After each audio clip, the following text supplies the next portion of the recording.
Cinta itu kan adalah sesuatu yang sangat-sangat murni, ya kan?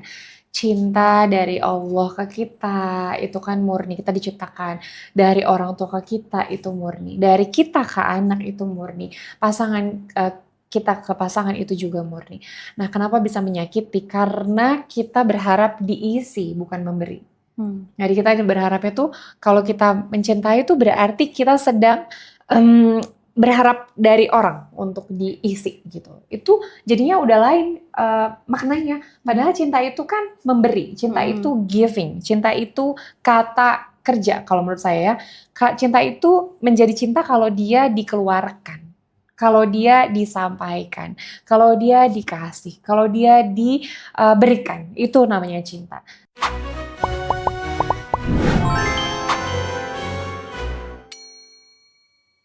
Assalamualaikum warahmatullahi wabarakatuh. Kembali lagi bersama saya Azmi Nabila Fahira di podcast Cekku, Cerita Kehidupan. Kali ini kita di podcast episode ke-15. Masya Allah, gak kerasa ya, udah 15 pertemuan kalian nemenin saya di podcast Cekku.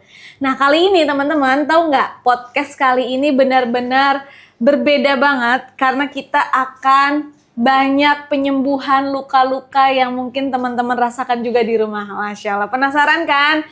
Biasanya tuh ada yang trauma dengan masa lalu, ada yang banyak lah pokoknya ya masalah mental healthy kalian. Insya Allah kalian harus banget nonton podcast ini sampai selesai. Nanti akan ada tips-tips cara penyembuhan dan banyak lagi. Kali ini aku bersama Coach Nia Fiani. Masya Allah, Ustazah, Assalamualaikum. Waalaikumsalam, Coach, gimana kabarnya? Baik, Alhamdulillah, happy, bersyukur, terharu diundang. Masya Allah. Coach dari mana ini? Depok. Dari Depok. Berapa lama perjalanan? Sebentar sih tadi. Sebentar ya? Oh, Masya Allah. Coach, sehari-harinya ngapain aja nih, Coach, di rumah? Sehari-harinya ibu rumah tangga. Terus juga itu tadi bantuin perempuan-perempuan untuk healing. Masya Allah. Coach Nia ini adalah founder dari Miracle Woman Community, ya Coach ya? Betul. Masya Allah. Dan juga Soul Coach Miracle Woman Official. Iya, betul. Masya Allah, gimana ini teman-teman, keren kan?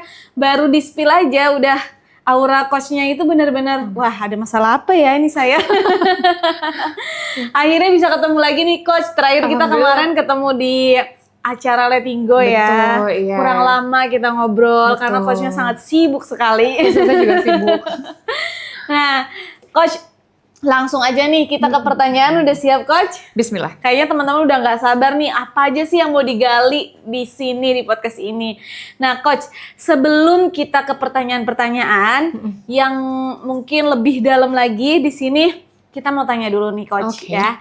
Miracle Woman itu apa sih, Coach? Oke, bismillah. Miracle Woman itu adalah sebuah training yang dilakukan 2 hari ya. Jadi training ini adalah training untuk membuat wanita itu pulih, kemudian bangkit dan dia berdaya. Sehingga ketika berdaya dia bisa berdampak untuk banyak orang, especially orang-orang di sekitarnya. Nah itu jadi perjalanan training 2 hari. Hari pertama itu kita akan basuh dulu lukanya, menghadapi luka dulu. Ya, yang mungkin selama ini dari kita banyak yang aku nggak mau ingat-ingat lagi momen-momen sedih, momen-momen kecewa, terluka, trauma gitu ya. Tapi ternyata untuk kita bisa pulih itu diperlukan untuk kita menghadapi dulu. Kita mau ngelihat, oh ternyata lukaku di bagian yang ini. Itu yang pertama. Hari pertama kita akan benar-benar ngebongkar dulu bagian mana sih yang kita tuh terluka gitu. Kemudian baru di hari pertama juga kita menemukan sebuah kekuatan dalam diri kita. Setiap dari kita, Ustazah juga pasti punya kekuatan dalam dirinya yang akhirnya membuat kita tuh bisa bertahan dan bisa tetap melangkah sampai ke hari ini. Bener nggak? Betul, ya kan? betul. Dan kadang sebagai perempuan tuh seringkali perempuan tuh ngerasa lemah, nggak berdaya, meletakkan diri jadi korban. Jadi ada sesuatu, ya udahlah saya kan perempuan, nggak apa-apalah kayak gini aja. Sebenarnya kan nggak, kita diciptakan Allah itu sebagai hamba dan khalifah yang punya keistimewaan dan punya rasa yang mau bangkit. Jadi pulih, bangkit, itu, dan pada hari kedua kita akan bahas tentang empowering, berdaya. Kalau perempuan itu bagaimanapun apapun posisi dia, ibu rumah tangga kah atau profesi-profesi lainnya, dia mampu untuk berdaya. Kadang-kadang perempuan ngerasa nggak berdaya, makanya dia jadi korban terus. That's why Miracle Woman diadakan untuk membuat wanita itu pulih, bangkit, dan berdaya. Masya Karena Allah. ya seorang perempuan itu nggak akan ada yang pernah sempurna. Jadi definition of Miracle Woman bukan untuk menjadi perempuan sempurna, karena nggak ada perempuan sempurna itu. Yang ada adalah perempuan yang berani menghadapi luka, kemudian dia tumbuh dari luka itu dan pulih dengan cinta yang Allah berikan kepada dia. Masya Allah, teman-teman ya. Tuh buat para wanita ya, betul sekali kata coach tadi bahwasannya perempuan itu harus berdaya ya. Betul. Jangan terpuruk, terus jangan sedih-sedih lama-lama lah ya, berlarut-larut gak boleh. Coach, setiap orang itu kan punya rasa trauma pasti ya. Dan cara mereka untuk menyembuhkan trauma itu berbeda-beda. Ada yang lama mungkin, ada yang sebentar. Nah, kalau dari pandangan Coach Nia nih, tipsnya untuk menghilangkan trauma itu gimana sih, Coach? Oke, cara pertama adalah berani untuk menghadapi. Karena ketika kita trauma itu sering banget ya, kita nggak mau gitu ada di momen itu lagi gitu. Jadi pertama itu harus berani menghadapin. Oh, aku trauma di bagian ini, bukan malah menghindar, karena sebagaimanapun situasinya, kita tuh akan tetap dihadapkan situasi yang sama kalau kita belum bisa lulus dari situasi itu. Kayak ujian. Kalau misalnya kita punya waktu dulu kan kita ujian tuh ya di sekolah. Kalau misalnya bagian 1 belum kita isi, nanti kita udah ngisi bagian 2, 3, 4, 5, kita harus balik lagi nggak ke bagian 1? Betul. Iya, harus balik lagi dan tetap harus ngisi bagian itu. So, bagian pertama untuk bisa healing, untuk bisa lepas dari trauma adalah berani untuk menghadapi dan ngaku bahwa oke, luka saya di situ gitu. Dan setelah itu baru treatment berikutnya. Tapi nanti kalau kita bertemu lagi dengan sesuatu hal yang bikin kita trauma itu gimana tuh, Coach? Iya, that's why kita kan memaknai trauma itu adalah ketika saat itu kita menjadi nggak berdaya, benar nggak? Ketika trauma tuh buat kita tuh kayak ada sebuah makna yang oh, apakah itu waktu kecil atau nggak, waktu kita belum seperti saat ini, kebijaksanaannya juga masih belum seperti sekarang, kedewasaannya juga belum. Jadi yang harus dilakukan adalah sebenarnya kita menghadapi diri kita. Oh, waktu itu aku kan masih kecil, jadi cara aku memaknakan kan berbeda. Coba di reframe, kayak diganti gitu ya. Pandangannya itu bukan pandangan waktu kecil lagi, tapi pandangan kita ya sekarang gitu. Masya Allah. Wah, luar biasa ya. Ini baru pertanyaan pertama aja udah ilmunya tuh bermanfaat banget. Lanjut nih, Coach. Setiap orang kan pasti punya masa lalu ya. Entah itu masa lalu yang menyenangkan atau menyedihkan, bahkan yang buat kita trauma tadi. Nah, kadang kan kita nggak sadar bahwa ternyata masa lalu itu membentuk diri kita itu yang sekarang. Bahkan mungkin bisa jadi salah satu sebab perilaku buruk kita. Itu gimana, Coach?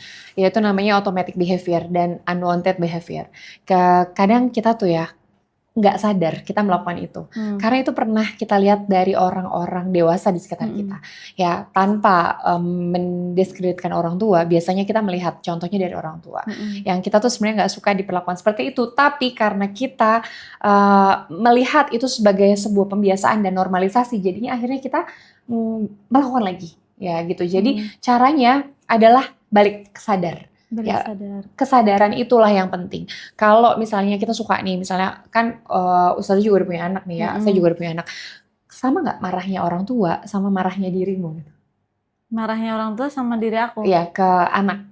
Ada nggak kesamaannya? Pernah nggak tanpa sengaja, kok aku kayak orang tua mungkin aku ada ya? Iya kan, yang mungkin saat itu kita nggak suka. Karena kita nggak suka, karena kita nggak tahu gimana caranya untuk memaknakannya pada saat kita kecil. Itu kan trauma sebenarnya. Trauma itu kalau kita nggak heal, kita akan ngulangin aja terus gitu. Sampai akhirnya ada sebuah kesadaran baru yang terbentuk dan membuat kita ngerasa, oh nggak bisa nih pakai cara ini. Aku trauma, aku terluka, dan orang yang terluka itu berpotensi untuk melukai orang lain. Ya karena kayak gelas nih, kalau misalnya isinya air putih, pasti dia akan ngeluarin air putih. Isinya jus, dia akan ngeluarin jus. Sama, kalau diri kita punya banyak trauma dan punya banyak luka, kita akan melukai dan akan membuat orang lain juga trauma. Gitu. Berarti kita harus sembuhin dulu tuh?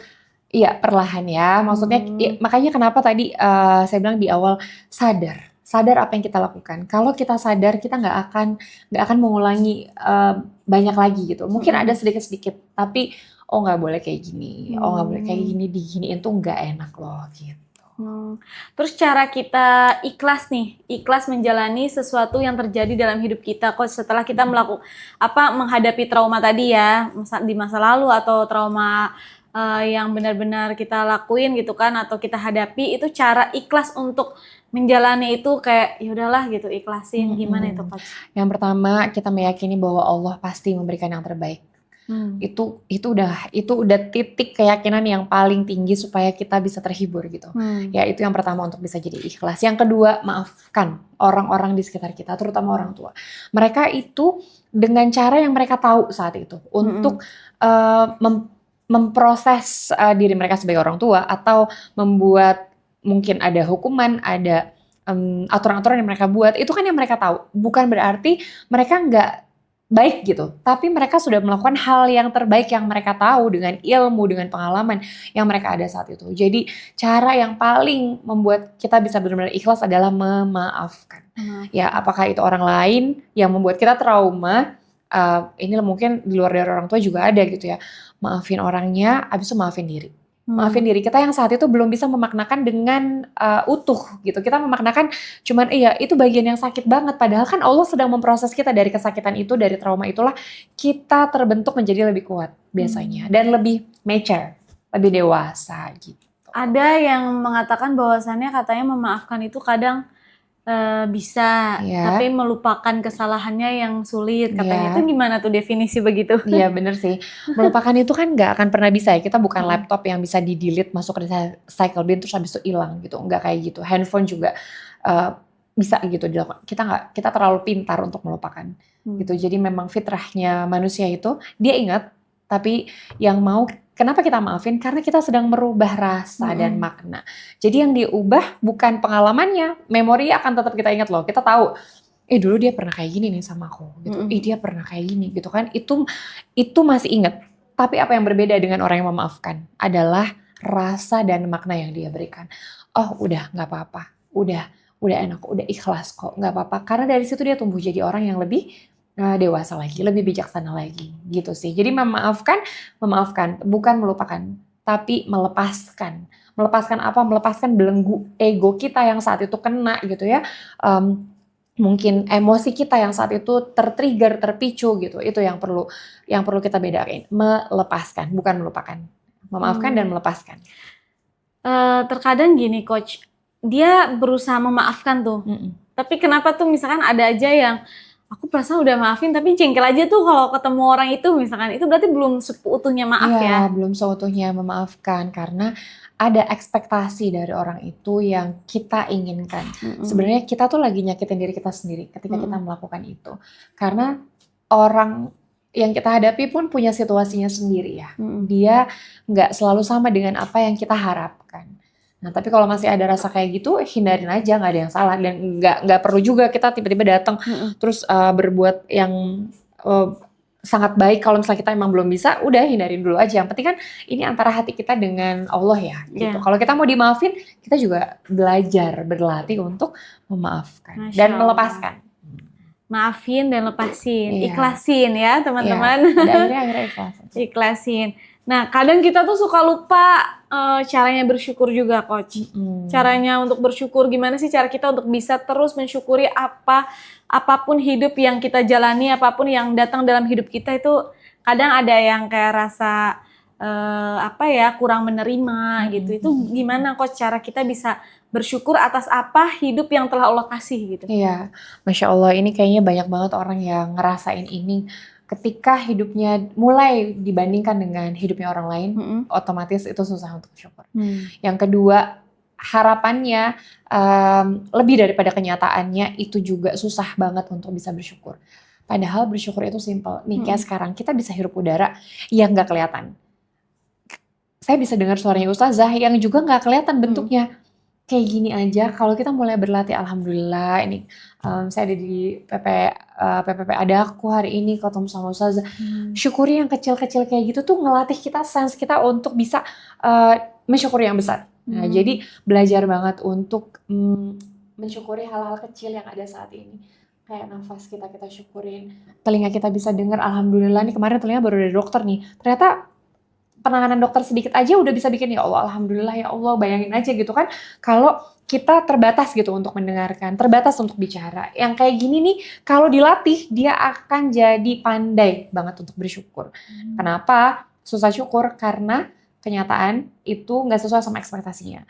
Yang kedua, karena membandingkan hidupnya dengan yang lainnya gitu. Dan nggak berlatih untuk bersyukur. Karena syukur itu kayak otot gitu. Otot yang kalau kita ke gym itu kan dilatih tuh kayak gitu dan itu jadi besar. Sama syukur juga kalau kita suka berlatih syukur dengan hal kecil. Alhamdulillah ya Allah, makasih hari ini dikasih itu tadi pisang gitu kan.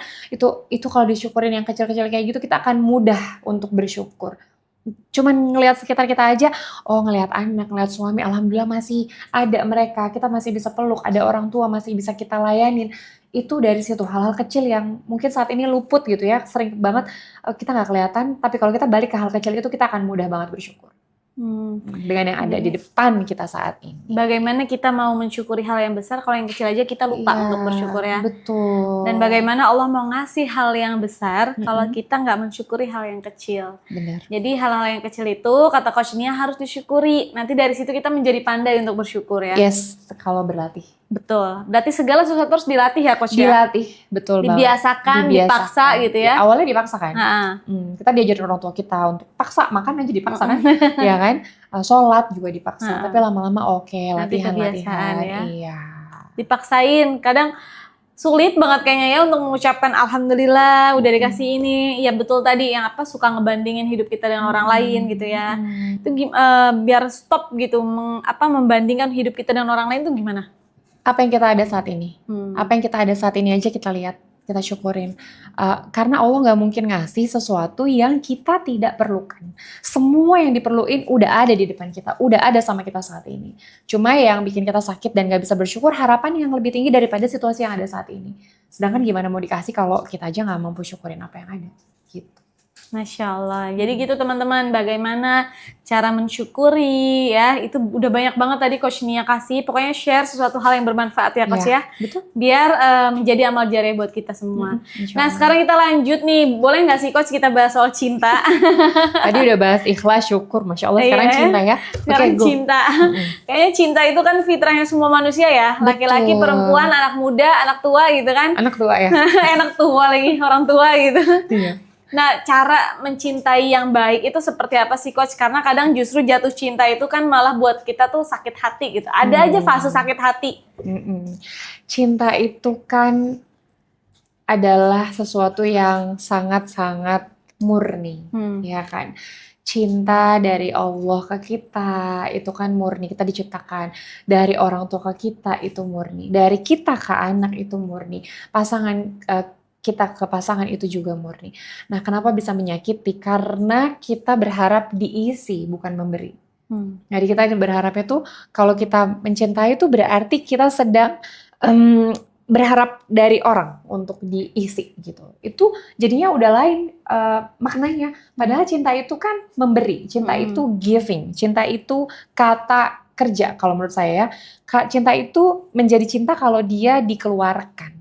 Kalau dia disampaikan, kalau dia dikasih, kalau dia diberikan, itu namanya cinta. Tapi kalau maunya diisi, maunya dikasih, akhirnya bukan cinta lagi, tapi sebuah pengharapan.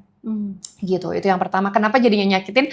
Karena kadang-kadang kita berharap kita memberi dulu nih, tapi kita juga harap diisi. Akhirnya kita sakit lagi karena ekspektasinya lebih daripada apa yang ada saat itu, ya kan? Kemudian yang kedua, kenapa cinta itu menyakiti? Karena kita belum mencintai diri kita. Jadinya menghilangkan diri untuk kepentingan orang lain. Atas nama cinta, aku berkorban nih karena aku mencintai kamu. Ngapain? Kenapa nggak cinta dulu sama dirinya? Kenapa nggak kasih dulu sama dirinya? Terus habis itu kasih ke orang. Karena tidak dikatakan beriman, kecuali yang mencintai dirinya sebagaimana dia mencintai orang lain. Jadi harusnya equal, harusnya adil, harusnya sama. Ketika kita memberi cinta yang besar kepada orang di luar diri kita, kita pastikan diri kita udah terisi cintanya. Nah, jadi apalagi ibu-ibu ya, sukanya makan makanan-makanan sisa. Ya kan, padahal bisa nggak untuk ngambilin secukupnya aja gitu buat anaknya, atau nggak sedikit dulu aja. Nanti sisanya yang makan siapa? Ibu, ya kan? Terus jadi ya kok saya makan, itu alam bawah sadar pasti ada tuh, kok makannya sisa sih, padahal dia pengen makan yang lain. Kenapa nggak ngasih makan dulu dirinya yang juga dia suka gitu. Terus kalau misalnya ini ibu-ibu nih, saya sering dengar kan, ya pokoknya saya udah berkorban, gak beli ini, gak beli itu untuk anak-anak, ngapain? Kan kita dikasih sama Allah amanah buat diri kita sendiri. Kenapa kita harus terus-terusan ngasih, tapi kita nggak ngasih buat diri kita? Orang amanah pertama yang dikaruniakan sama Allah itu diri kita sendiri.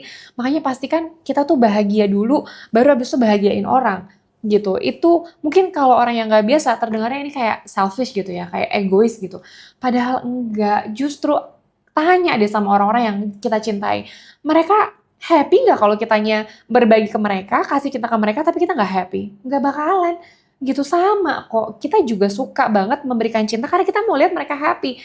So kasihlah buat diri kita gitu, kasih dulu sehingga kita nggak ngerasa kekurangan cinta itu gitu. Sebelum kita memberi pastikan, oh aku deh, sebelum kita ngasih makan anak, kalau misalnya emang lapar makan aja dulu, nggak kenapa-napa kan.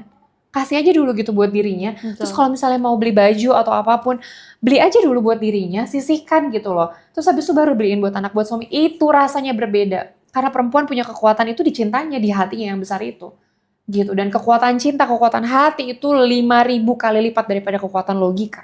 Gitu. Jadi kalau misalnya seseorang yang penuh cinta itu dia unstoppable. Dia nggak bisa dihentikan. Kalau dia udah tahu cintanya itu terus sumbernya dari mana? Dari Allah. Sang Maha Cinta. Allah nggak pernah kurang cinta. Jadi kalau misalnya kita lagi sakit, lagi ngerasa kekurangan cinta, berarti kita belum nih menyangkutkan cinta kita tuh ke Allah gitu. Jadi belajar untuk aku mencintai dia karena Allah. Ya kan kita kan pisah semua kan nanti. Tapi yang nggak terpisah adalah yang mencintai karena Allah dan berpisah karena Allah. Itu semuanya karena Allah gitu. Dan juga ketika mencintai tuh kita ngebuka ruang. Paling rapuh gak sih kalau lagi cinta, sayang cinta banget gitu kan, itu kan kayak kelihatan banget kerapuhan kita gitu.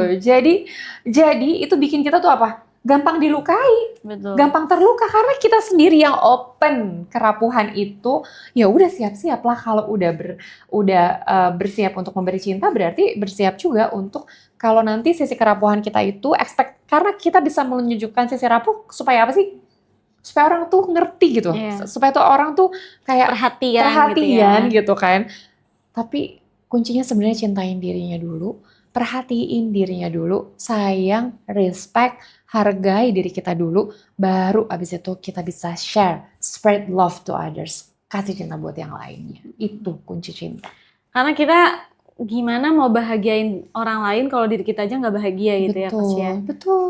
Karena rasa bahagianya itu akan kayak sia-sia, kita bahagiain orang tapi diri kitanya terluka gitu ya. Iya, karena ketika kita mencintai seringkali kita menghilangkan diri. Ini untuk orang-orang yang belum kenal makna self-love. Self-love itu mencintai diri sendiri karena kita tahu pasti kita hamba Allah. Ya, akan ada pertanggungjawaban antara kita dan Allah. Kamu diamanahkan diri, kamu udah lakukan yang terbaik belum buat diri kamu. Ini banyak banget yang bilang atas nama cinta, padahal untuk mencintai dirinya sendiri aja dia nggak bisa. Dan akhirnya nanti dia akan nuntut, aku udah kasih ini semua, kenapa kok aku nggak dapet? Nah itu kan berarti kan belum terisi ya cinta dia. Iya, mau diisi. Padahal dia bisa ngisi sendiri, dia kasih aja cintanya karena Allah, dia akan terisi. Dan dia akan terus berbagi cinta itu. Nggak banyak berharap lagi. Manusia mungkin ada, tapi nggak banyak lagi berharap. Dan dia nggak kehilangan dirinya. Dia tumbuh dengan cinta itu. Ada orang kan yang sampai depresi karena cinta, dia rela bunuh diri karena diputusin pacar. Wah itu gimana tuh? Iya, karena dia belum kenal dirinya. Karena dia, ya nggak usah ngomongin cinta sama dirinya, dia belum kenal dirinya, dia belum tahu kenapa dia diciptakan seistimewa itu di dunia ini. Dia belum tahu kalau dirinya berharga, gitu. Jadi yang paling penting tuh kita sebagai hamba Allah tuh ngerasa deh, ya Allah makasih, sering banget ngomong sama diri, makasih udah ciptain diri ini, dikasih keistimewaan ini, dititipin ini. Kita ngerasa bahwa Allah tuh ada gak sih yang sama kayak kita? Itu kan gak ada di dunia ini. Even satu orang pun yang sama persis dengan kita gak ada. Semua dengan keunikan, keistimewaan, kelebihan, dan kekurangan masing-masing. Jadi kita tuh istimewa. Ya makanya kenapa Allah itu perintahkan sampai iblis pun sujud sama manusia karena kita khalifah. Jadi kalau misalnya kitanya galau-galau, apalagi tadi bunuh diri karena pacar, ya Allah, ya padahal kita dikasih keistimewaan sujud sama Adam gitu kan. Adam kan ini kan kakek moyang kita kan. Jadi kita ngerasa bahwa oh ternyata se-precious itu, seberharga itu loh kita sebagai seorang hamba. Dan bukan hanya seorang hamba, khalifah. Kalau udah bisa mimpin diri sendiri, kita akan bisa mimpin orang lain. Betul. Jangan lama-lama galau, boleh itu manusiawi. Tapi mau sampai kapan kita pakai title manusiawi? Sampai kita nggak punya, padahal di dalam diri kita itu ada sisi yang Allah tuh ngehidupin nilai-nilainya yang Allah sudah percayakan ke kita gitu. Masya Allah. Ini buat teman-teman yang sampai galaunya itu ngerusak pekerjaan. Waduh, tar dulu deh pekerjaan. Pusing nih sama dia yang nggak ngasih makan gitu kan. Kadang ada yang benar-benar chat gak dibales, kabar gak ada gitu kan, pusing dengan gak ngabarin aja. Betul. Gak dikasih kabar aja pusing gitu kadang ya. Gitu kan, chat yang gak dibales aja overthinking gitu ya Coach ya. Betul, itu karena melekat kan? Iya betul. Karena melekat, dan yang melekat itu sakit kayak sakit gini. Ya. Kalau misalnya ini kan, kalau misalnya kita kayak gini, lem ya. Lem gini kan sakit nih kalau dia lepas. Jadi ya udah lepasin aja nih. Biarin lepasin semua yang kita ya. cintai itu ada di atas sini. Betul. Gitu, kita cuma boleh melekat sama Allah. Ya itu mudah ya untuk ngomong. Tapi kalau enggak dilatih, kita akan diuji sama hal-hal ini juga kok.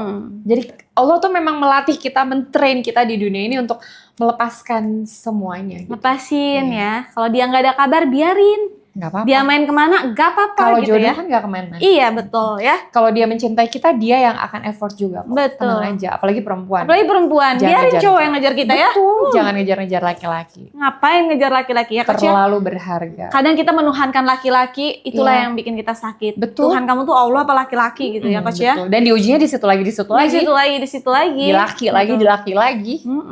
Dan laki-laki juga kadang begitu Coach. Sama ya. Ya mempermainkan wanita. Tapi ada juga loh laki-laki yang jadi korban. Yang jadi korban ada? Ada, banyak juga. Itu yang terlalu effort juga. Mungkin laki-laki yang nggak pakai logika kali ya. Iya, lebih pakai perasaan kali ya. Iya, betul. Ya buat laki-laki yang sampai ada tuh laki-lakinya yang sampai apa tuh dia ngebunuh ceweknya karena ceweknya. Cemburu. Iya karena cemburu. Iya, betul. Ya kan dibakar asmara. Pokoknya mulai dari sekarang lepasin ya. Apapun itu dia lagi sama siapa, dia lagi apa, lepasin. Gak usah dibawa ke hati ya, Coach ya. Iya, betul. Karena yang dibawa ke hati itu akan sakit. Kadang cewek itu sampai jerawatan, Coach, mikirin dia. Padahal yang di sana mikirin gak sih? Enggak. Iya. Itu kayak Gak usah, itu kadang ngerusak badan gitu ya. betul. Badan kurus, udah kayak gak dikasih makan gitu kan. Ya, itu tanda kita belum cinta sama diri kita. Karena kalau kita udah cinta sama diri kita akan mengistimewakan diri kita sendiri loh. Meromantisasi diri sendiri. Karena ini amanah dari Allah, kita akan balik dan kita akan ditanya, gimana kamu sama diri kamu? Cinta nggak, hormat nggak, hargai nggak, respect nggak, kayak gitu. Ini laki-laki perempuan kok, semuanya kayak Masya Allah ya. Tuh buat jadi kalau mau perawatan, kalau mau apa tuh jangan biar dia nempel sama kita ya. Tapi emang buat apresiasi diri kita sendiri ya. Bener, Ustazah. Masya Allah. Gitu ya teman-teman. Jangan terlalu cinta. Kalau ke diri kita sendiri gak apa-apa ya. Terlalu cinta sama diri juga nggak boleh berlebihan. Nggak boleh berlebihan. Iya, Kenapa karena tuh, jadi menuhankan diri. Oh iya. Iya, jadi kita ngerasa kayak kita tuh spesial Nantinya banget. kitanya malah membenarkan diri sendiri ketika salah terus ya. Betul, jadi ego, jadi hawa nafsu yang dikedepankan. Tapi mencintai Allah boleh berlebihan. Masya Allah. Iya. Itu cinta yang gak akan sia-sia Gak ya. akan sia-sia, karena pasti sedikit aja udah dibalas, apalagi banyak gitu. Masya Allah. Kadang kita banyaknya cintanya sama manusia ya. Manusia, betul. Gak ada kabar aja stresnya udah minta ampun gitu ya. Pengalaman siapa sih Ustazah itu? Itu pengalaman banyak wanita. Oke, iya. Saya mau tanya dari tadi. Alhamdulillah saya tidak merasakannya Coach. Tapi kadang curhatan orang-orang yang kayak, kamu kenapa sih kayaknya stres banget? Iya. Ini dia gak bales-bales chat kan? gitu. Kayak stres banget gitu nungguin kabar. Bener, itu dia menggantungkan kebahagiaannya sama orang. Betul. Jadi dia, orang-orang yang seperti itu meletakkan power kebahagiaannya ke orang lain. Jadi susah bahagianya. Gitu. Kemarin kan ada tuh karyawanku ya, sampai dia tuh nggak balas chatnya, suaminya tuh marah-marah. Tengah malam dia minta pulang, suami saya marah-marah, Ustazah saya harus pulang.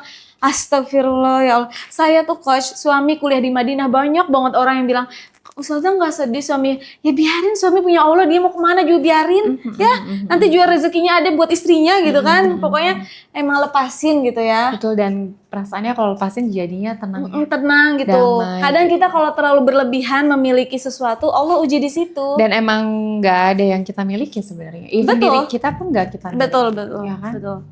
Gitu ya teman-teman, mohon maaf nih kalau ada yang ngerasa kesindir gitu kan di Emang kamera. nyindir kok. Emang nyindir Ya. gitu kan. Kadang aku suka kayak, ini kenapa sih cewek gitu kan, terlalu ini banget gitu. Nah coach, kita lanjut nih, boleh dong coach minta tips-tipsnya dari coach kita semua biar bisa fokus untuk meraih cita-cita kita. Karena kan gini coach, kayaknya kita tuh lebih sering ya terdistract gitu sama apa-apa yang terjadi dalam hidup kita gitu, sampai lupa sama impian kita. Itu tips-tipsnya coba. Oke, banyak banget orang yang lupa sama impiannya dia. Betul. Karena terlalu sibuk sama drama kehidupan. Nah betul. Iya betul. Drama itu yang kasih makan adalah apa yang dipikirin, apa yang dirasain, itu biasanya kayak gitu. Udah muter-muter aja di situ, nggak sadar. Umur saya sekarang udah segini ya. Ternyata yang saya lakuin belum banyak gitu ya. Pasti Allah punya misi untuk kita tuh diciptakan di dunia ini. Tadi selain jadi hamba yang tunduk patuh, kita perlu jadi khalifah yang berdiri tegak dan meneruskan apa yang Rasulullah sudah sampaikan, yaitu menjadi rahmatan lil alamin. Menjadi sebaik-baik manusia yang paling banyak manfaatnya, penebar cinta tadi. Jadi kalau kita ke-distract sama drama-drama itu ya otomatis kita nggak akan kepikiran apa sih impian kita, apa sih misi hidup kita. Padahal setiap jiwa itu dilahirkan di dunia ini punya misi jiwanya sendiri. Jadi perlu tahu misi kita apa sih gitu. Bukan hanya sekedar cari kerja, dapat uang, dapat gaji. Itu berapa lama sih kalau udah gajinya habis udah gitu. Tapi harus ada sebuah reason, alasan yang sangat kuat kenapa kita masih ada di dunia ini, itu perlu kita cari. Masya Allah. Jadi emang harus tahu juga misi visi hidup kita ya coach ya. Betul banget. Kadang kita lupa gitu ya, sampai kita lelah cari uang gitu kan. Iya, terus hidupnya ngerasa kayak kosong aja gitu. Gitu Karena yang dicari uang. Betul. Yang dicari uang, padahal Allah memperjalankan kita hidup ke dunia ini kan untuk mengenal Allah. Dan cara mengenal Allah yang paling mudah adalah mengenal diri kita. Karena itulah kita dihadapkan banyak challenge, banyak ujian, banyak episode-episode kehidupan yang kita gak suka. Itu sebenarnya tujuannya untuk kita kembali mengenal Allah, tapi melalui mengenal diri kita. Kayak gitu. Jadi visi misi itu bukan kata-kata yang omong kosong kalau menurut saya. Betul. Visi misi itu betul-betul perlu ditemukan dalam diri setiap jiwa. Karena kita hidup bukan sekedar hidup. Kalau kita hidup sekedar hidup, ya kan kata Buya Hamka, kera di hutan pun hidup. Gitu. Jadi perlu ada bedanya kenapa kita ada di sini saat ini, untuk apa kita ada di sini saat ini, apa yang membuat kita memilih untuk ada di sini saat ini. Itu perlu ada sebuah misi di ujung sana yang lagi kita tuju gitu. Betul sekali. Jadi emang hidup kalau nggak ada tujuan tuh ya nggak bingung mau ngapain juga, terasa sia-sia semuanya ya. Iya, jadinya capek, sekedar capek ya. Betul, kayak ngerasa nggak pernah cukup. Tapi kalau udah ada misi, oke, saya udah berjalan ke sini, sampai di titik ini, sampai di checkpoint ini, dan masih akan meneruskan ke perjalanan berikutnya. Ya contoh ya, kalau mau kayaknya untuk apa?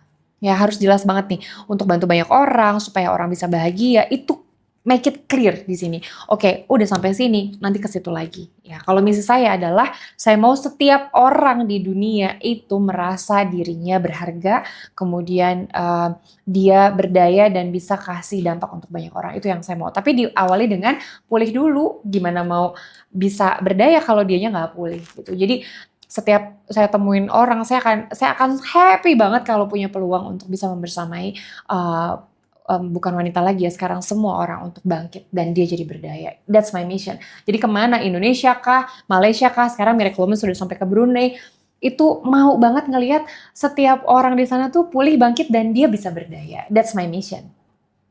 Masya Allah. Jadi gitu ya teman-teman, hidup tuh harus punya visi misi biar semua itu terarah ya. Betul. Biar semua itu nggak sia-sia, hasil kita itu benar-benar untuk mencapai tujuan itu. Iya. Jadi nggak galau lama-lama kalau punya masalah. Karena kalau nggak punya misi, muter-muter aja loh di situ. Sedih. Ya udah, kenapa sedih? Ya karena pacar aku bla bla bla bla. Udah abis itu apa? Sebenarnya kalau digali lagi ke dalam dirinya, Kenapa dia sedih? Mungkin dia merindukan kasih sayang. Mungkin, ya kan kalau hubungannya sama orang nih. Digali lagi, kenapa merindukan kasih sayang? Mungkin dia kurang dapetin kasih sayang. Kalau digali lagi, mungkin nanti jawaban akhirnya adalah sebenarnya dia bukan mau dapetin, tapi dia mau kasih sebenarnya kasih sayang itu. That's a mission juga, gitu. Jadi kita tuh semuanya kalau digali, punya loh jawaban-jawaban tentang itu. Ya kan? Betul Gitu, sekali. Kadang kita masa bodoh ya sama itu semua gitu. Iya, karena terlibat sama perasaan. Betul. Masya Allah ya teman-teman. Ingat harus punya visi misi kehidupan. Apa nih visi misi kehidupan kalian? Sekarang catet ya. Sekarang juga nih lagi nonton catet. Kalau berkeluarga juga visi misinya buat kemana. Betul. Gitu kan. Bukan cuma sekedar membangun keluarga atau menghalalkan pasangan. Nanti stop sampai situ aja. Tapi kalau menuju Allah itu akan Masya Allah beyond banget. Masya Allah teman-teman, lanjut nih coach ya. Yes.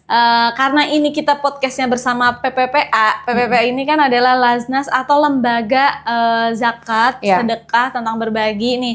Menurut coach, benar gak sih ketika kita sedekah dan berbagi itu bisa membuat kita lebih bahagia? Betul, karena di dalam sains ya, ilmiahnya, kalau kita memberi dengan tulus, memberi dengan ikhlas, hormon di dalam tubuh kita, hormon bahagia itu, dopamin, serotonin, oksitosin, itu dia bereaksi. Dan kalau dikeluarin, itu akan buat kita happy. Gitu, itu secara ilmiahnya. Jadi fitrahnya kita itu memang suka memberi. Dan kenapa suka memberi? Karena kita datang dari Allah yang jadi hamba Allah semuanya. Kita tuh satu sebenarnya. Kita suka loh lihat orang bahagia. Kita nggak suka ngeliat orang tersakiti, kecuali orang-orang yang hatinya terluka tadi gitu kan. Makanya kenapa ada orang iri, nggak mau berbagi, pelit, itu karena dia terluka, dia pernah diperlakukan seperti itu gitu kan. Tapi sebenarnya fitrah kita itu suka untuk melihat orang lain bahagia. Ya, jadi tubuh kita pun bereaksi, oke, keluarin hormonnya dan kita bisa jadi bahagia.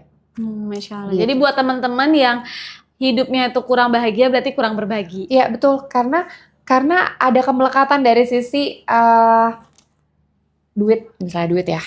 Nggak mau ah. Itu kan kita lagi nge-keep kan. Padahal emang duit siapa sih? Allah kan cuma menitipkan aja ke kita. Cuma dikasih oke masuk rekening kita. Terus kalau misalnya kita kasih, ada rezekinya orang lain di dalam rezeki kita. Selalu ada rezeki orang lain di dalam rezeki kita. Jadi ketika kita berbagi tuh tandanya kita sedang melepaskan juga. Dan itu menenangkan. Jadi tipsnya buat teman-teman yang mau hidupnya bahagia, maka berbagilah ya. Berbagi bersama PPPA Laznas. Ya, jangan lupa tuh uangnya jangan diumpetin aja di rekening ya, coach. Betul. Ya. Karena ketika memberi itu kan tandanya kita punya banyak. Betul. Tandanya kita berlimpah. Betul. Tandanya kita lebih daripada yang lain gitu. Jadi ya keluarin aja, orang kita punya banyak kok. Nanti juga Allah ganti ya, coach. Pasti ya? Allah pasti selalu mengganti dengan yang lebih baik kan. Jadi kunci bahagia adalah berbagi kebahagiaan, berbagi dengan apa yang kita punya. Kita punyanya rezeki ya kita bagi rezeki. Betul. Ya. Kita punya tenaga ya kita korbanin tenaga. Misalkan ada orang yang lagi kesusahan kita bantu gitu ya coach ya. Apapun. Nasihat, betul. Pemikiran. Apapun itu pokoknya ya coach ya. Betul. Berbagi itu nggak tentang harta aja. Berbagi itu juga tentang kebahagiaan. Kita bahagia nih makan ini, berarti kita pengen juga orang juga ngerasain makan ini. Betul. Gitu ya coach ya. Yes, Masya Allah. Benar. Nah pengalaman coach sendiri nih tentang berbagi. Apakah coach pernah merasakan keajaiban setelah bersedekah dan berbagi? Masya Allah. Ini memang sudah janji Allah ya, what you give you get back more. Ketika kita memberi, pasti kita akan dikasih lebih banyak. Banyak banget sih. Saya rasa ini pengalaman semua orang ya. Banyak banget yang kalau diingat satu hal itu kayaknya mungkin karena gini. Ketika kita pernah banget ya, misalnya kita sedekah misalnya 300.000, itu langsung dibalas 3 juta. Itu sering kayak gitu loh. Atau tuh ada uang masuk. Nggak usah khawatir, bener-bener nggak usah khawatir tentang apa yang kita keluarin, itu pasti kita dapat. Pengalamannya terlalu banyak Ustazah, terlalu banyak keajaiban yang dikasih sama Allah ketika kita udah nggak mikir, kayak gampang aja gitu loh ngeluarinnya. Ya dari semua, dari ilmu, dari harta, dari kekuatan itu Allah selalu bagi. Masya Allah. Ibaratkan kita nanam satu biji yang tumbuh banyak buah gitu kan? Ya. Allah janji ya di Al-Quran ada 700 kan kebaikannya. Masya itu yang bisa ditulisin di Al-Quran. Tapi kan sebenarnya maksudnya adalah infinity ya, nggak berbatas. Betul. Gitu, kebaikan Allah. Jadi buat teman-teman yang ngerasa hidupnya kayak sedih terus, murung terus, kurang bahagia, mungkin tandanya teman-teman kurang berbagi. Iya, coba deh mulai berbagi. Senyum, Gitu pun itu ibadah. Sedekah kan, betul. Kata-kata yang baik. Tapi asal jangan senyum gak jelas aja ya Coach ya. Agak ya. Ada orang lagi duduk tiba-tiba ketawa gitu kita. Gitu ya teman-teman ya, Masya Allah banyak banget nih ilmu-ilmu dari tadi, dari mulai self love, dari mulai cara kita bersyukur, cara berbagi, dan soal cinta juga ya Coach ya. Makasih banyak nih Coach Nia udah nemenin kita. Kayaknya ngobrolnya kurang lama, pokoknya nanti jangan lupa share ya podcast ini, semoga menjadi sesuatu hal yang bermanfaat, karena itu tadi kalau misalkan kita bisa berbagi video ini juga berbagi ya, berbagi video ini ke banyak orang, insya Allah kalian akan merasakan kebahagiaan tersendiri karena berbagi kebahagiaan ya. Nah Coach, terakhir nih closing statement dari Coach Nia ya, untuk para penonton podcast Ceku dari semua kita bahas hari ini ya. Jadi alhamdulillah semoga hari ini bermanfaat semuanya ya teman-teman. Coba closing statement dari Coach Nia kita dengerin tentang podcast hari ini Coach. Oke, bismillah ya. Kita cuma punya waktu terbatas di dunia ini. Jadi jangan buang-buang waktu. Setiap pertemuan itu berharga. Jangan buang-buang peluang yang Allah kasih ke kita selama kita masih ada di dunia ini. Apapun yang datang dari Allah pasti baik buat kita. Itu yang perlu kita yakini. Dan diterima atau tidak, takdir yang Allah berikan kepada kita itu tetap berjalan tanpa meminta persetujuan kita. Karena Allah mau mengupgrade diri kita lebih daripada diri kita yang saat ini. Itu closing statement. Masya Allah ya. Teman-teman, alhamdulillah sekali kita udah bersama Coach Nia. Coach Nia makasih banyak udah nemenin kita di podcast ini. Banyak banget wanita-wanita yang kayaknya butuh Coach Nia nih ya, untuk memulihkan jiwanya, untuk sembuh dan juga untuk pulih, untuk bangkit, untuk berdaya, untuk kuat, untuk menjadi dirinya bahwa kita semua tuh berharga ya. Ya buat teman-teman jangan lupa share video ini kalau bermanfaat, nyalakan loncengnya karena insya Allah setiap podcast Ceku Cerita Kehidupan ini akan mengulas tentang hal-hal yang bermanfaat ya. Jangan lupa subscribe, like, share, apalagi tuh komen, mention teman-temannya biar mampir ke video ini ya. Masya Allah. Baik, terima kasih. Aku Azmi Nabila Fahira di episode 15 ini. Kami pamit undur diri. Wassalamualaikum warahmatullahi wabarakatuh. Makasih ya.